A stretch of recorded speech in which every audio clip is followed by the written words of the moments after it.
24 মিলিত হয়, সেই মঞ্চকে আগামী দিনের প্রধানমন্ত্রী ডক্টর শফিকুর রহমান ঐক্যবদ্ধ বাংলাদেশ হিসাবে ঘোষণা দিয়েছেন।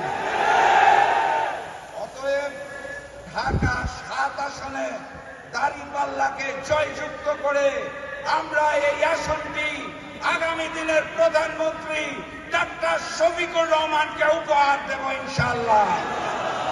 ওই দলকে স্পষ্ট ভাষায় জানিয়ে দিবেন, এটাই ঐক্যবদ্ধ বাংলাদেশ, এটাই বাংলাদেশ, এটাই আগামীর বাংলাদেশ, ইনসাফের বাংলাদেশ ইনশাআল্লাহ। সংগ্রামী সাথী এবং বন্ধুগণ, বক্তব্য দীর্ঘায়িত করব না।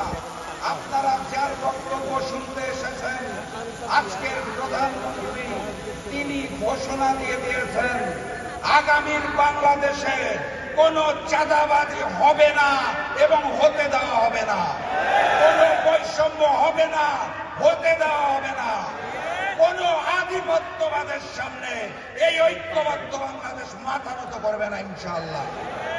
অতএব 12 তারিখ গণভোটে হাকে জয়যুক্ত করতে হবে।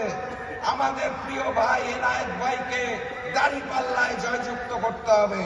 আমরা পারবো তো নাকি? তাহলে স্লোগান দিয়ে শেষ করে দেই। সেই স্লোগান শুনে আগের জালেমের বুক কাঁপতো, নতুন জালেমেরও বুক কাঁপে। হবে নাকি স্লোগান?